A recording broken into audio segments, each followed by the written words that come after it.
dear beloved, Boss Mike, Cervera. Ito hong nagpapakalat ng mga kung ano-anong mga fake news. Pinakalat mga kababayan na ang Pangulong Bongbong Marcos daw ay malala ang kalusugan.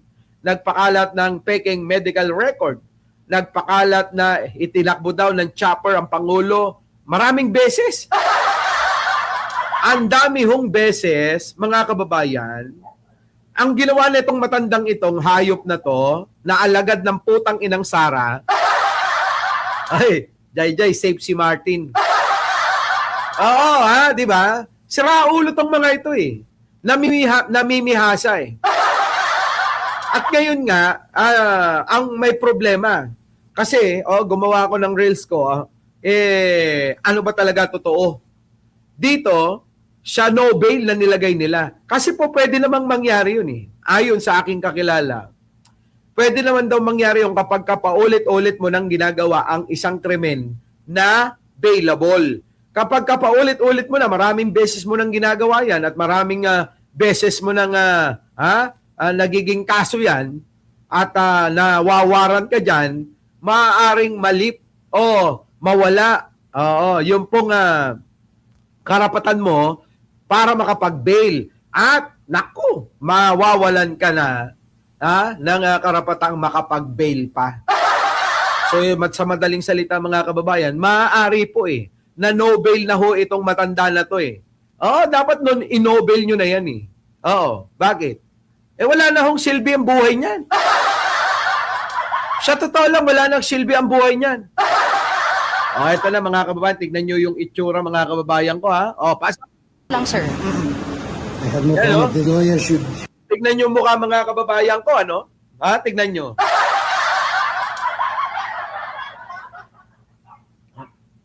Kaya iniwan ito ni Maring Maring Mel, no? Ang ina mo, halos maubos na yung hininga mo, Diba, no? Siyempre, Katnip, tutulungan yan. Diba? Tutulungan ng kampo ni Sara. Hindi ba kayo nagtataka yung mga abogado nila kung hindi si Torion yung isa? Putik na yan, mga kababayan. Parang laki ng pakinabang ng mga abogado, ito na, pasok. Excuse me. Excuse me. Kasi hindi po ako makakaya ako ng mga tao. Yan lang mo malapit na. Pasensya na po, kinakapos na ho ako ng hininga, Eka. Baka bigla akong bumagsak dito, Eka. Utang ino, pagka ikaw bumagsak dyan, tatawanan ka pa naming hayop ka. Yung mga ganyan, mga itsura mo, eto mga kababayan ko sa mga DDS, ganitong klase, ganitong itsura, ganitong klase, ganitong vlogger ang inyong sinusuportahan at pinakikinggan. Walang sinabing tama ito. Puro fake news. Puro fake news ano po ba ang sinabing tama na itong hayop na to? Diba? Sige tuloy. Nako, putang ina Kita nyo, kinakatawan pa yung kulay berde. Ano ba ibig sabihin ng kulay berde? Syempre, mga Duterte. Diba? Proud na proud sila mga kababayan sa ginagawa nila. Ano ba pagkakaiba kay Sara na itong putang inan to? Wala namang iba Diba? Walang iba. Walang pagkakaiba sa mga Duterte ito. Ang lakad, fake news. Tuloy. Galing po kayo sa province, nakatagaw sa Davao. Pangino.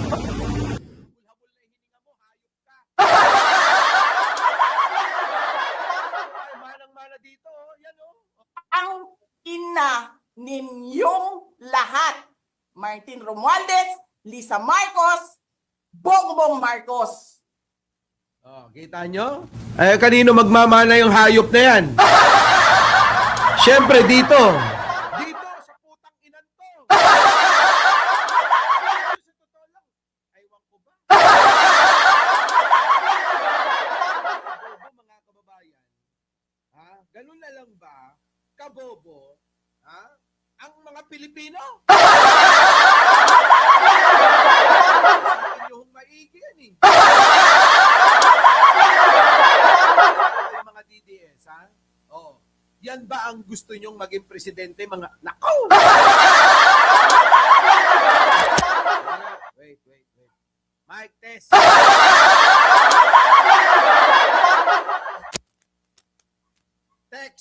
Test, Mike.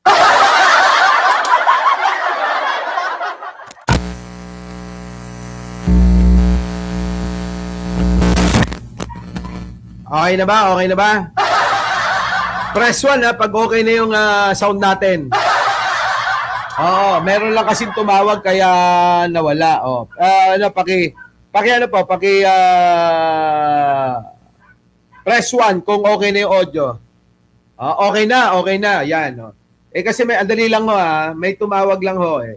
Kaya ho pinatay ko, baka mukhang nakakonect eh.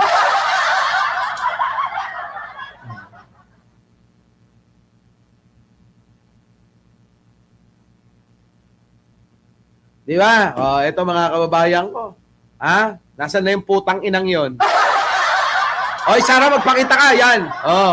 Ito mga kababayan ko. Itong putang inan to. Ayan, mga kababayan, no? Itong putang inan tong si Sara Duterte nyo. Ito ba yung gusto nyo? Yung ganito? Yung baboy, yung tamad, yung ang tatay mamamatay tao. Ganito ang gusto nyo, mga putang ina nyo? Nasa wastong isip pa ba kayo? Isip. Putang ina, ano to? Tamad!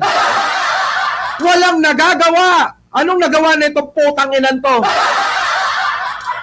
Lalo nating gigilin yung mga DDS na mga bobo. Lalo natin inisin kasi galit na galit ho sila eh. Itong putang inan to, itong gusto nyo, di ba?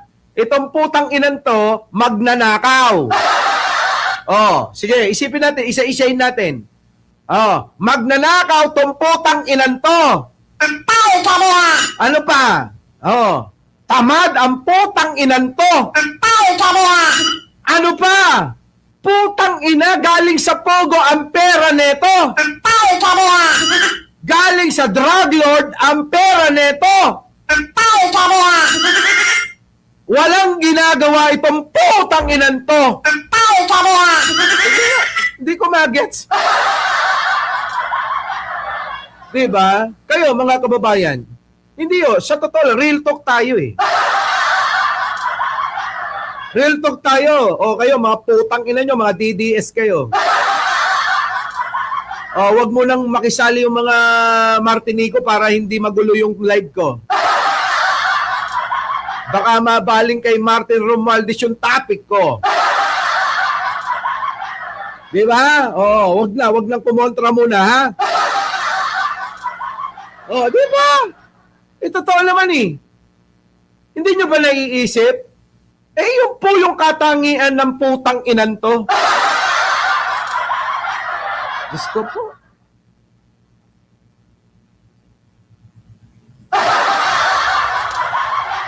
Diba? Sino ho hindi manggigigil dito? Mga kababayan ko. Tapos yung mga bobo, mga tanga, mga putang ina rin, sila yung mga nagrarally ngayon at mga nagre-reklamo. Sila ho yun. Yung mga nagluklok sa mga putang inan to.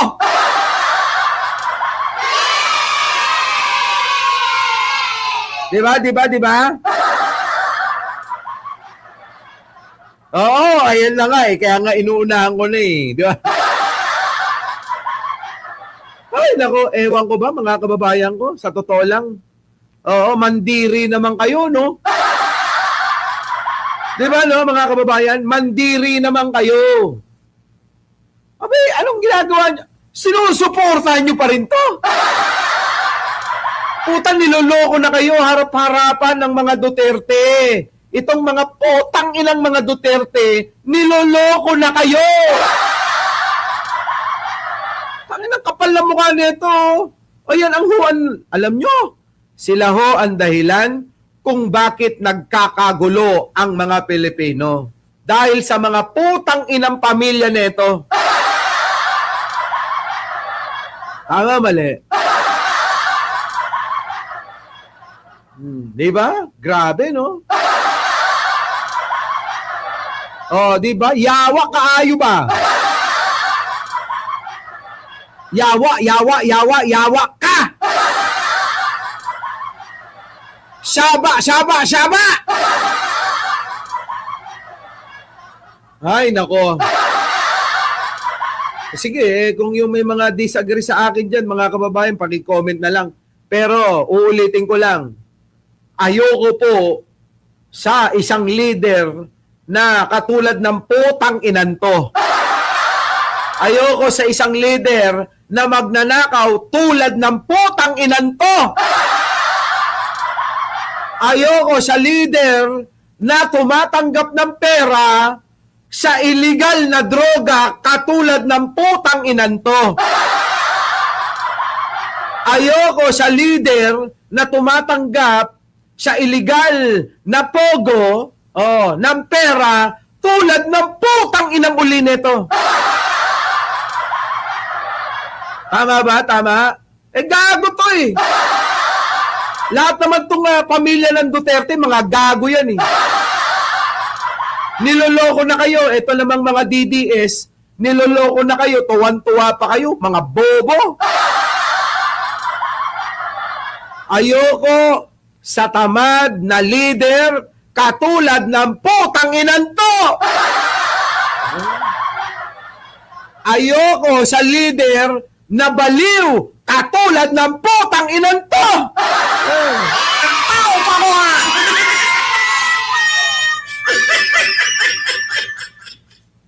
Hindi pa ako galit. Normal ko pa lang to. Hindi pa ako nag-o-overheat.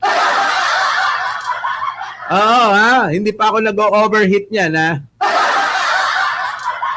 Oh, nabilang nyo ba kung ilang beses natin tong... Ha? Nabilang nyo ba kung ilang beses natin minura itong putang inanto? Grabe, kapal ng mukha nitong hayop ka.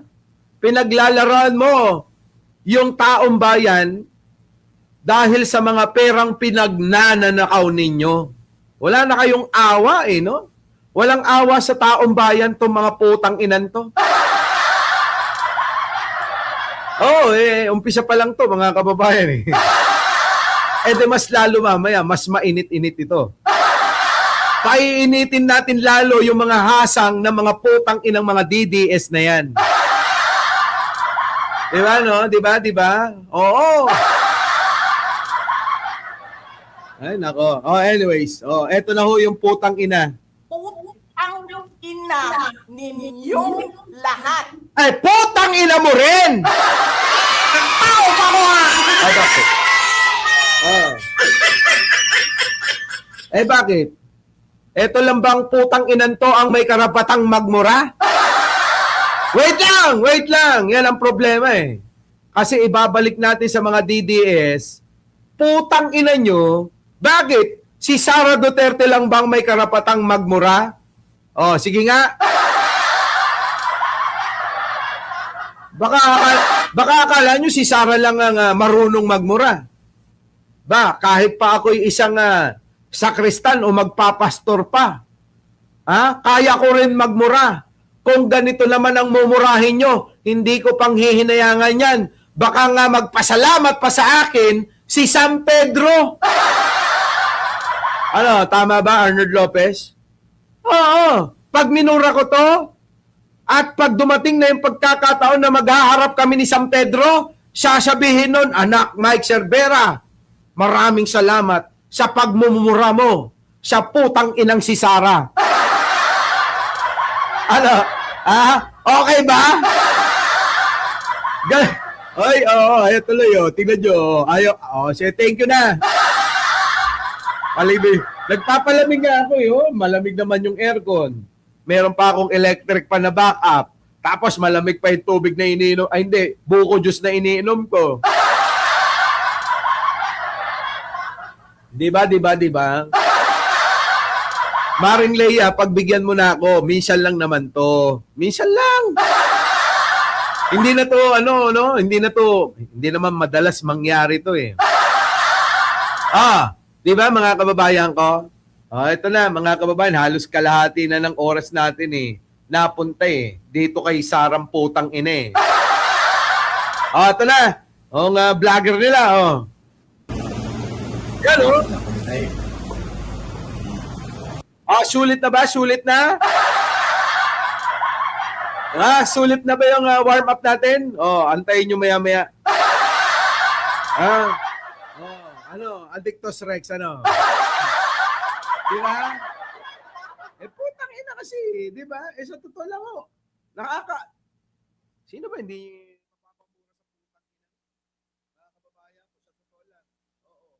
nakakagigil ho, mga kababayan. Nakakagigil. Sobrang gigil ko. Ay, naku, ewan ko ba? Mga kababayan eh.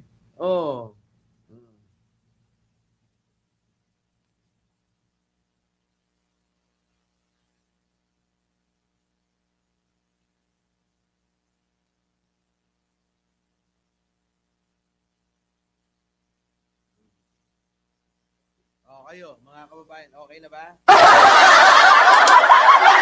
Nyo naman, napagsasabay ko yung trabaho at saka yung pagbablog ko. Ito na, ang putang ina, isa pa. Itong putang ina sinungaling na vlogger nila, na starter kit nila to eh. Kapag ka meron po silang fake news, ito ho yung palalabasin, ito ho yung magpo-post, ito ho yung magsasabi.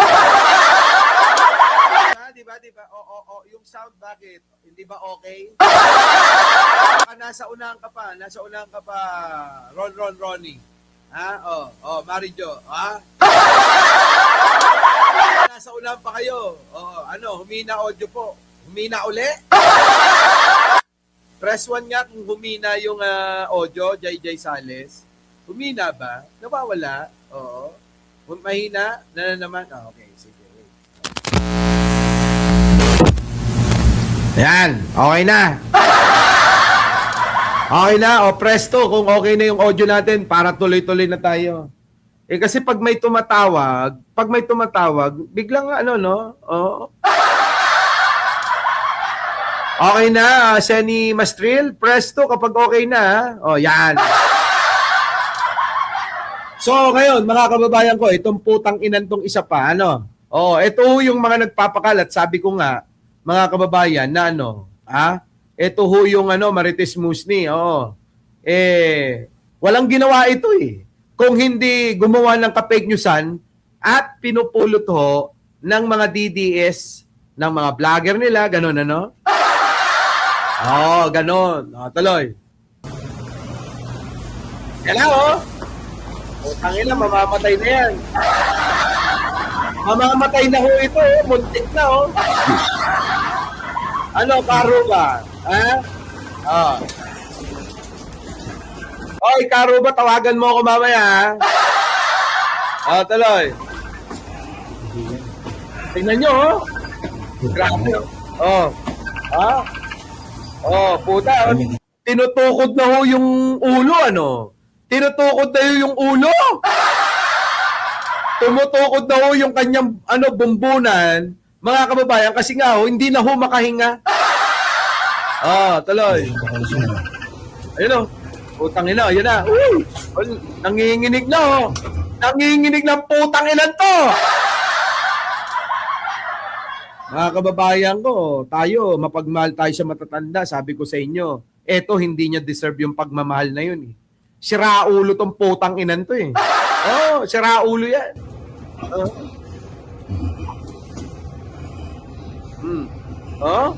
Sabi niya,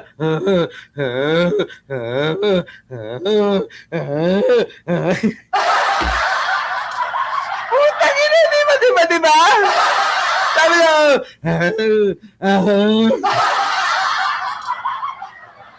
ewan ko. Di ba, ang tanda mo na, cyber libel pa kaso. Ano, Flavelin Sabiano, ano? Oh, oy, wag niyo ko uumpisan kay, ano ha? Sabi tuloy ni Maring Lea, easy lang, easy. Easy lang po ako. Okay lang ako ha. Oo, hindi pa nga ako nag-iinit. Wait lang. Pinapainit ko pa ang beat. Diba? Ito na. Pasok. Oh? Ay, putang ina! Hindi na siya makahinga.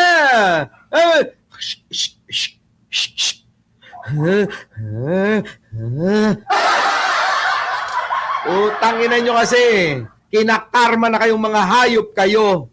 Wala kayong pagkakaiba kay Digonyo. Kiyabang-yabang noong hindi pa hinuhuli ito. Pero nung nadala na sa ICC ang putang inang Duterte, anong nangyari? Natanggal ang yabang ng putang inang matanda na yon. Sa totoo lang, kung bibigyan lang ako ng pagkakataon, pipitingin ko yung natitirang nag-iisang itlog nun. Oh! Sarap pitikin ang nag-iisang itlog na Digong, oh. Diba, mga kababayan ko, hayop na yun, napakasinungaling, no? Ang tapang-tapang dito. Ano sabi niya, mga kababayan ko? Oh, subukan niyong pumunta dito. Babariling ko kayo. Sisipain ko kayo. Tatadyakan ko kayo. Di ba sabi niya nun? Nung hinuli, wala nang pagkakaiba din eh. Kanino? Kay Jason siya. Di ba? Ay, si Digong, ano sabi ni Digong? I'm Rodrigo Roa Duterte. Alam niyo yung parang habang nagsasalita hindi mo alam kung nilalabasan o sinusundot yung pet niya. Di ba? Ganun si Duterte noon. Napanood nyo naman siguro yun. Ay, Rodrigo Roa Duterte. Para ba nga? Hindi mo alam kung nilalabasan eh. Baka naman sinusundot yung pet di ba, Karo ba? Ganun ang style ni Rodrigo Duterte. Putang inang matanda na yan, hayop yan. Sabi ni San Pedro sa akin, sa panaginip ko, Mike Cervera, okay na yan. Murahin mo yung mga putang inang mga Duterte na yan. Sabi ni San Pedro sabi ko, sige po, San Pedro, pagka gising ko, yayariin ko yan. Eto na ngayon, mga kababayan, hindi pa ako nag-iinit, ha? Hindi pa ako nag-iinit. Addictus Rex, ha? Eto lang putang ina, mamamatay na yata. Oo. Parang magkukulaps na ho, Parang hindi niya na ho kakayanin, ultimo tumayo, mga kababayan, Oo. Binigyan na ako ng lisensya ni San Pedro. Sabi ko nga sa'yo, pag nagkita kami ni San Pedro, anong pangalan mo? Sasabihin ko, ako po si Mike Cervera, ang inutusan ninyo para murahin ko lahat itong mga putang inang grupo ni Duterte. Ay, nako, yun naman pala. Ay, dito ka sa isang kaharian. Di ba? Pamunuan mo ang walang hanggang, buhay na marangya. Ang buhay na nasa kakaibang paraiso. Anong kakaiba yan? San Pedro, nandyan lahat yung halos 3 bus na babae na biningbang mo.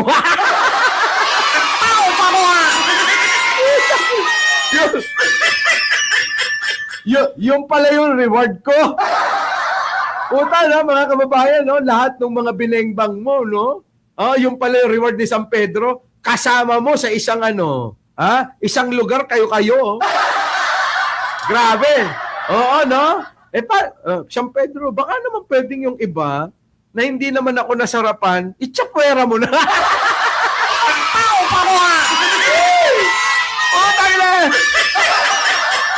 Putang ina talaga, di ba? Putang ina, di ba?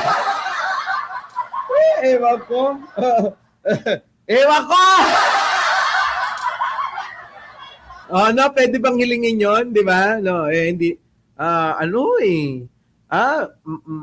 Hindi talaga ako nasarapan eh.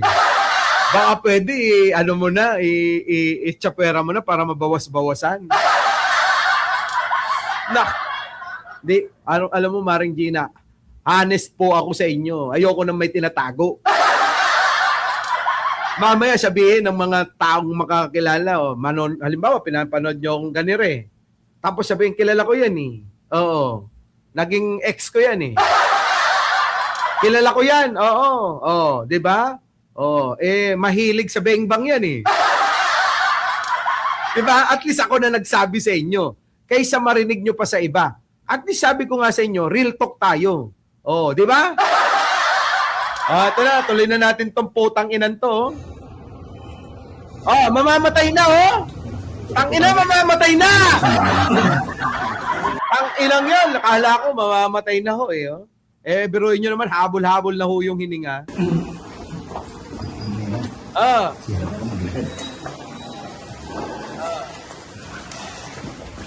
Putang ina mo.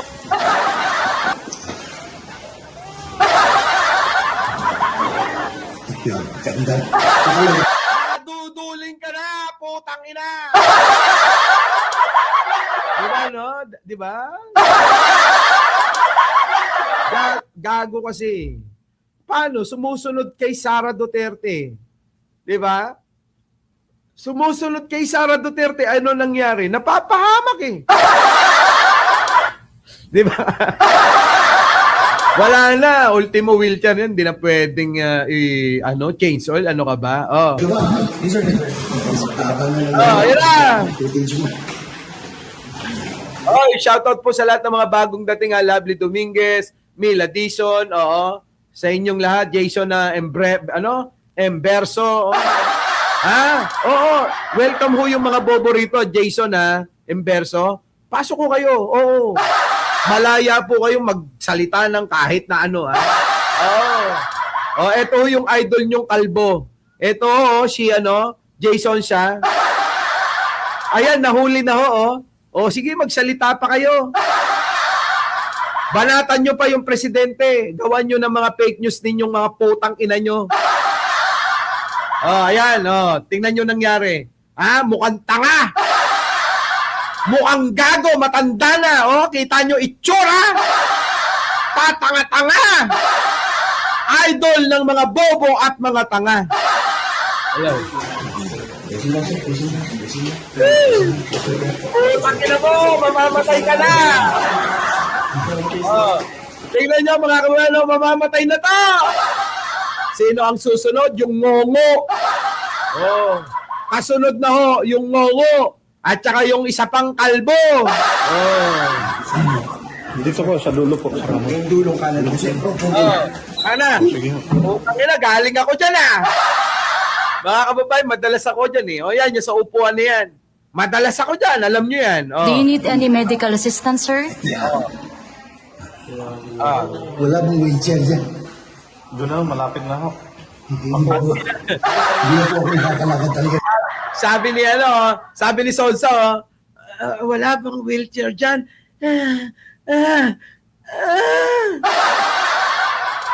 Utangina, hindi kami naaawa sa'yo. Ay, kakaawaan nyo ba ito, mga kababayan? Puro fake news ang dala, mga kababayan.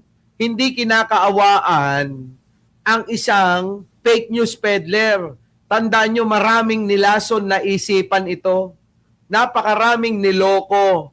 Maraming mga nauto. Maraming napaniwala, mga kababayan. Maraming nasira ang buhay. Maraming nag-aaway-away dahil sa putang inang matanda na to. Tama? Tuloy. Pakuha lang tayo ng tubig. Tuloy.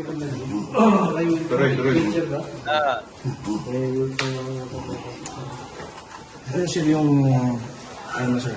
Medical condition. Sige na, mamatay ka na. Di ba no, pag mamatay ka na! Iisa-isa na ho na mamatay ang mga DDS.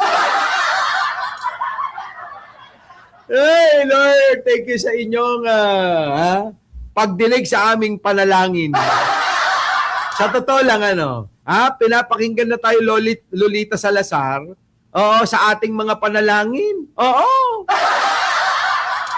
Sabi ni Miriam Galon Dating newscaster yan, Dati nga yata itong jowa ni Mel Chanco. Diba? Sabi ng bobo, tatanga-tanga talaga. Basta DDS, bobo talaga Sabi tatanda ka rin, boss. Kawatan. Kawatan, idol ko. Tatanda rin ako. Bakit? At least hindi ako tatanda na katulad ng kalbo na to. Diba? Ganyan, ang bobobo nyo, no? Babanat kayo, tatanda ka rin. Oo, sino bang hindi? Pero, tatanda ako na hindi katulad ninyo. Hindi kami magiging katulad ninyo na mga bobo, mga tangat, mga mangmang. Naniniwala sa isang tao na na sinungaling, magnanakaw. Pinaikot-ikot lang kayo sa katwiran at laway-laway niya na akala nyo totoo. Pero wala namang resulta. Lahat yung sinabi niya, mga bobo. Kababayan ang tatanga basta DDS talaga bobo Kaya kapag napanig kayo sa mga DDS, batik na sa inyo. Tatak na sa inyo yung pagiging bobo, tanga, mangmang. Doon nga sa aming barangay may salitang na-invento DDS! Ano ang ibig sabihin? Bobo! Diba?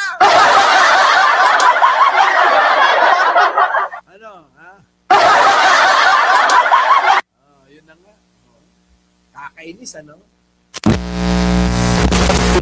mic natin, alam nyo kung mukhang peke ito Okay na ba?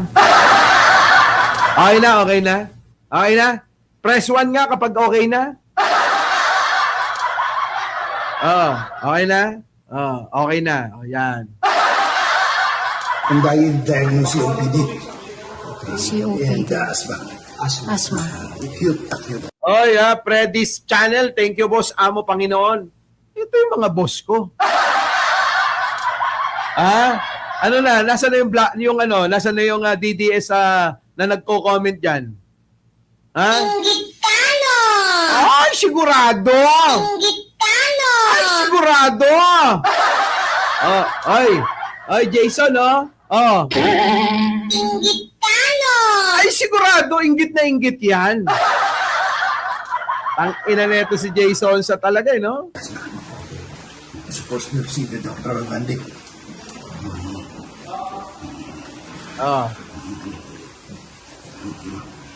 Pahinga po muna. Yan na, mga kababayan, hihimatayin ng putang ina, Okay.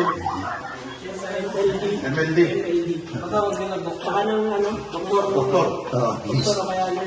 Kahit na nurse na. Ang ina, hayaan nyo na! Dapat yan, mga kababayan, hinahayaan ng manigas. Kung ako lang mga kababayan, sa ginawa netong kasalanan, hahayaan kong manigas yan.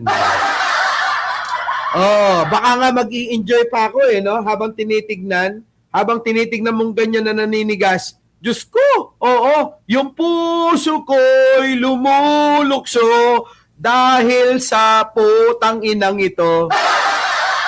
Yan, grabe, mga kababayan, paring Freddy, paring Freddy's Channel, thank you,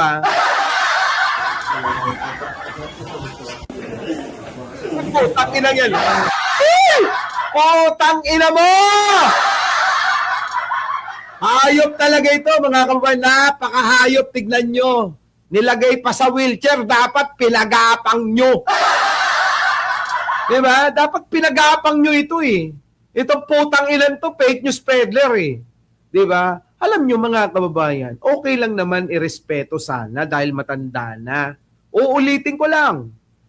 sa mga ginawa nito na pame-make news, utang inan to, ayan, mga kababayan ko. Kinarma ang gago. Di ba? Kinarma eh. Putang ina eh. Oh.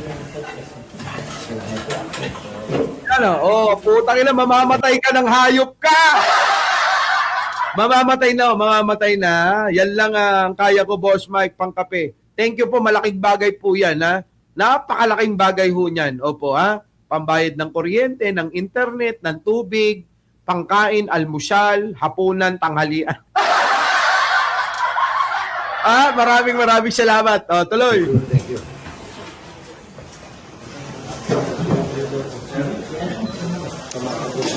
Wala na. Akira, Ayan si Jace. Kung ako yun, nagbabalita mga kababayan, sasabihin ko, eto po si Jason eto po yung fake news peddler na tumputang inang kalbo na ito. Yan po ay nahuli na at ngayon po ay walang bail ang kanyang kaso dahil paulit-ulit niya hong ginagawa. Ito hong si Jason sang kalbong putang inan to ay aso ni Sara Duterteng putang inang ringyon na magnanakaw. Yan, ganyan ang sasabihin ko. No, parang gano'n, no? Ito, no, nakaganyan, no? Naka-ano ka ba? Naka-ano ka naka-video ka tapos iba-vlog mo, no? Tuturo-turo mong ganyan, putang inan to, fake news peddler. Buti naman at nahuli na ho itong putang inan to. Sana isunod na ho yung lahat ng mga DDS vlogger na puro fake news. Matatapang lang kasi wala sa Pilipinas. Putang ina nyo. Di ba? Ganun dapat eh, no? Tuloy.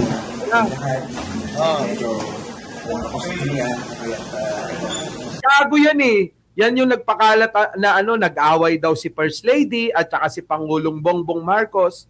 Sisirain pa yung matibay na pagmamahalan dahil nga magandang ehemplo para sa mga Pilipino yung pong love story ni Pangulo at saka ni First Lady. Biruin ninyo, etong kalbo na to, siniraan. Sinabi ba naman na nag-away daw si Pangulo at saka si First Lady, pinukpok daw yung mukha ni Pangulong Bongbong? Hindi ba naman gago talaga to, di ba? Tuloy.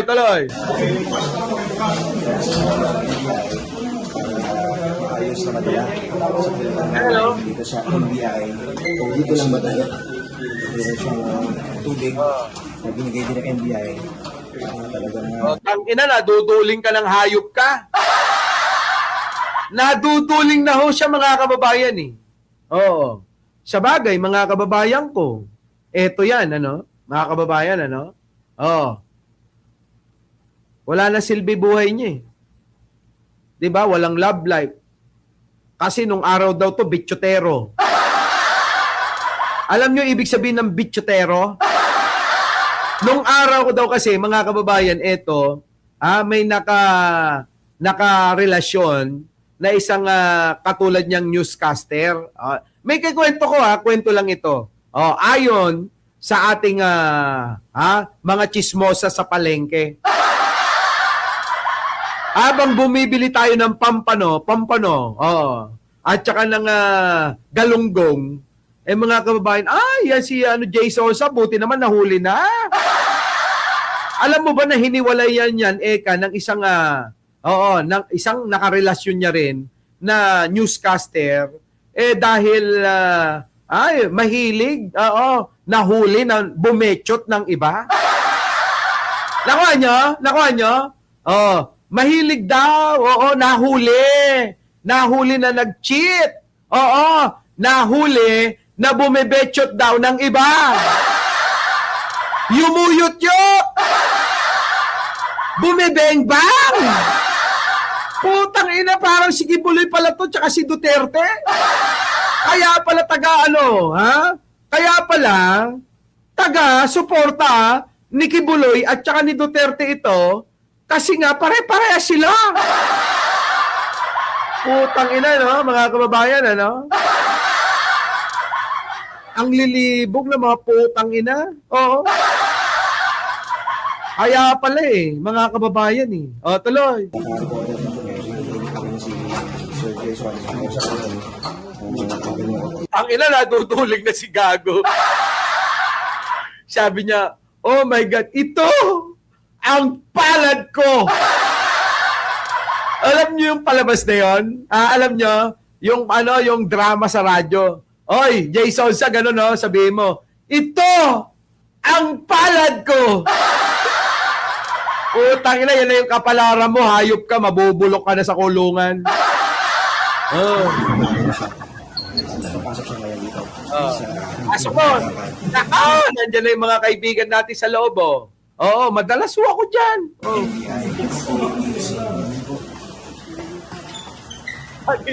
Rest in peace na raw sa'yo. Sabi ni Carlota Salazar, hayop ka. Eto na. Sorry naman, Emma Alvarez. Oo, kasi kapag hindi tayo lumaban ng lengguwahe ng mga hayop na yan, hindi tayo mapapakinggan. Nakuha nyo? Kailangan gamitin natin yung lengguwahe nila, yung kung paano sila magsalita, pero hindi natin gagawin yung pame-make news. Oo, kasi hindi naman tayo ganyan. Diba? Ayan na mga kababayan. Siyempre, eto na yung abogado to the rescue. Ang kaso expected. Hindi ba kayo nagtataka? Hindi ba kayo nagtataka? Ang mga abogado ni Kibuloy, ni Digong, ni Sara, abogado niya rin. Nakuha nyo? Ang abogado ng mga fake news peddler, itong mga fake news peddlers, di ba, Joby? Ay abogado ni Kibuloy, abogado ni Digong, abogado ni Sara. Ngayon, tingin nyo mga kababayan, yan ba walang alam yung mga Duterte? Sige nga ibig sabihin, baka naman, attack dog. Attack dog nila, itong si Jason sa, kasi kilala, na na ito ay isang dating kilala na newscaster at mga sikat ang mga nakasama. Diba, no? Sorry naman. Pagbigyan nyo na ako. Maring Rita Rojas. Hindi pa nga tayo umaabot sa ano sabi? Pakinggan natin. Nito, but hindi naman expected na may arrestuin siya today. Kasi nag-usap kami kaning umaga. Yung kaso kasi na na-file sa court, ay dalawa yan, yung tinatawag na cyber libel and yung unlawful publication. Nako, yan na. But yung dalawa, unlawful publication, yan yung mga peking mga dokumento, medical records ni Pangulong Bongbong Marcos na pinalabas nyo. At etong cyber libel na walang habas, walang tigil, itong mga potang inang mga vlogger na ni Sara Duterte sa kakapakalat ng paninira at pamimake news laban kay Pangulo, laban kay First Lady, at ganun din kay Nevermind. Di ba? issuean ng warrant yung unlawful publication. Very minimal na kaso lang yan. I think nasa mga 6 months imprisonment lang yan. Lang yan? 6 months imprisonment lang yan? Mga kababayan? 6 months imprisonment. Nako, grabe. Oy, Jason, makinig ka sa akin. 6 na buwan ka lang naman palang makukulong Okay lang yan. Magpakulong ka na ng 6 na buwan. Sabi ng abogado mo. Putik na mga kababayan, yung 1 linggo nga lang na makulong ka, di mo na nga alam kung anong gagawin mo. Diba? Tuloy. So, mali yung nakalagay. Ang problema, mali ang nakalagay sa warrant of arrest. Nakalagay doon, non-bailable. We say non-bailable only if the offense is punishable by reclusion perpetua or life imprisonment. Baka naman ikaw naman baka naman paulit-ulit ng ginagawa yung kanyang ganong kaso. Di ba, taga Baguio? Junaski, makinig kayo ha. Mga DDS, makinig kayo. Baka naman, kasi ganito yun, ano. Parang ganito yun eh. Meron po akong kinasuhan ng bouncing check. Oo. Yung bouncing check na yon, mga kababayan, totoo yun, walang kulong. Pero kung paulit-ulit mong ginagawa, naku, lagot ka. Maaring mawalan ka na ng piyansa. Nakuha nyo, mga kababayan? Nakuha nyo? Oh. Oh, di ba? Oh, sabi nga, no, oy, Attorney Arnold, paliwanag mo nga. Oh. Ongoing kasi ang bail niya before. Kaya shoot siya dyan. Ayan nga!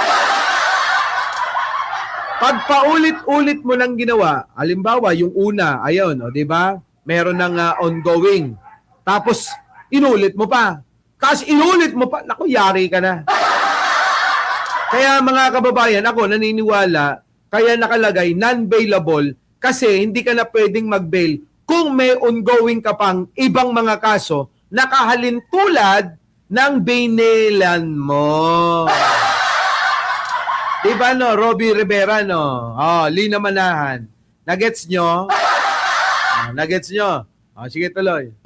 Ang kaso na ito is 6 months lang yata ang kaso na penalty. Very minimal offense. The RTC lang ang jurisdiction kasi in relation to cybercrime. So that's why umakyat siya. Dapat ang kaso na ito is MTC lang. But because of the internet aspect, umakyat siya sa RTC. But this is a this is a Nadudulas ka na nga eh. Sabihin mo na. Aminin mo na non-bailable yan. Oy, kayong mga vlogger, makinig kayo rito. Mukhang may nililigaw si attorney sa inyo. Ayaw malaman ng mga vlogger ng mga Duterte. Oy, attorney! Attorney, pakisabi na lang yung totoo. Bakit non-bailable? Natatakot na ba yung mga vlogger nyo? Mga putang ina nyo, mga bayateros! Mga putang ina nyo, mga vlogger ni Duterte, makinig kayo. Eto na ulit-ulitin nyo, non-bailable din ang kahinatnan ninyo. Diba? Ayaw nila sabihin. Diba? Syempre, baka nga naman matakot. Putang ina, malalaki lang yung mga katawan nun at mukhang mga, mukhang mga gorilla yung mga mukha nun, mukhang hindi pa huhuli ng buhay. Pero matatakotin yun. Matatakotin yung mga yun. Matatakotin, sigurado ko.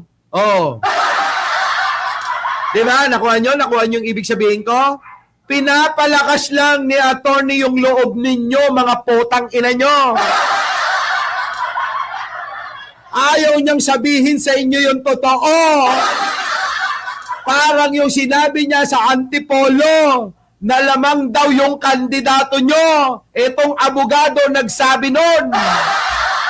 Na lamang daw ang kandidato nila. Sa pagka, congressman laban kay, sino na yon? Sino na yung congressman na namatay? Akop! Di ba? Si Congressman Akop, nakalaban yung manok nila sa pagka-congressman, si Red. Pinalabas nila na lamang daw, mga kababayan, landslide daw. Ano nangyari? Baliktad!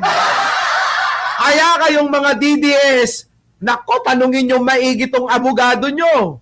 Baka mamaya mapapahamak na kayo. Baka mamaya, abay dadamputin na kayong lahat. Violation of provision, matindi yan. Nakuha nyo, mga kababayan. Pampalakas loob survey. Yan ang sinasabi ko. Diba? Tama ba, mga kababayan? Tama? Naku, yari talaga kayo. Yayariin kayo. Maniwala kayo. bailable offense Naku. or this MTC lang. But because of the internet aspect, umakyat siya sa RTC. But this is a this is a Kita nyo? This is a Wait. Namamali na si attorney. Pakisabi kay attorney, thank you very much. Pakisabi sa mga vlogger nyo, tuloy-tuloy nyo lang yan. Utang ina, makukulong kayong lahat. Bahala kayo. Oh. Bailable offense or bail not required. Bail not required. So, ibig sabihin, walang authority ang NBI na Anyways, nasabi niya naman na yung punto ko. Kayo mga Dides, 6 na buwan lang naman kayong makukulong eh. Ikaw ba, Jack Argota, ready ka bang makulong ng 6 na buwan? Tanong ko sa'yo. Paano na yung asawa mo? Paano na yung anak mo? 6 na buwan yun. 6 na buwan na walang beng-bang yun. Alam mo na ang pwedeng mangyari. Di ba mga kababayan? Oy, Jack Argota, kung sakasakali na ikaw ay makukulong ng 6 na buwan, depende yan kung ilang counts yan, ha? Jack Argota, makinig ka sa akin. Paano na yung asawa mo? Hindi mo na mababantayan yun. Paano na yung anak mo? Baka pag uwi mo kakanta ka na lang ng napakasakit, Kuya Eddie. Diyos ko. Ready na siya? Mahirap sa kulungan, mga kababayan. Maniwala kayo. Hirap. Our beloved Boss Mike Cervera.